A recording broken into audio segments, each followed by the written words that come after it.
आवना यार खेतिया ठीक तो आई मोबाइल की उनसे ज्यादा बात मत करी। हाँ। वहाँ के बहुत कड़ुआ है।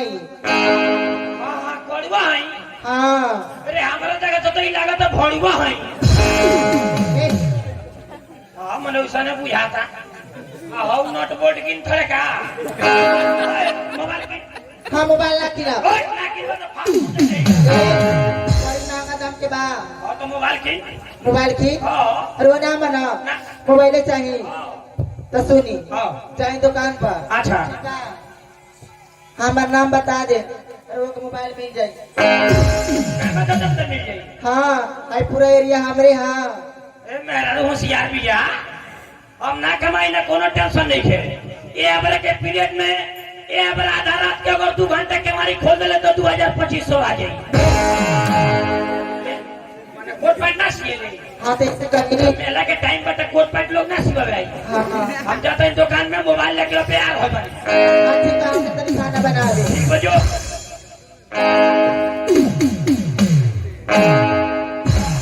अरे बड़ा मोड़े मोड़े पर भेंट होता भैया वो कथी करता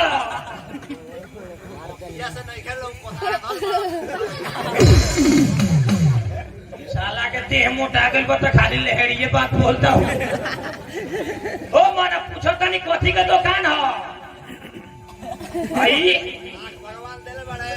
हमरा तो बुझाता कि साझे से बैठ कर तू जूता सियता रहो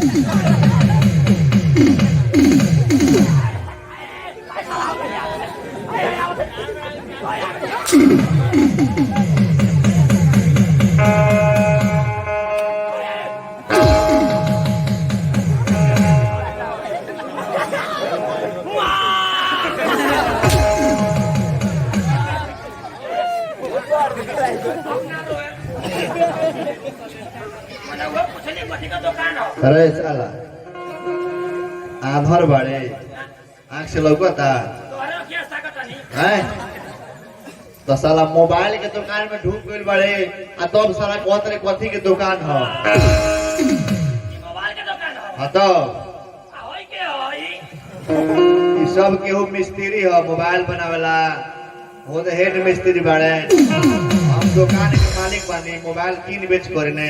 अच्छा तो ये बताओ तो नहीं एगुड़ा बाप के बेटा हो इवड़े बाप के नाम है जान अलग अलग बाप के बानी जान ओ पता नहीं साला आई काहे वाला एक अलग कलर बा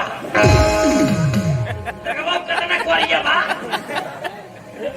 अरे सरवा सामान किने आइल बड़े आके हमने के आइल बड़े जगह के कोर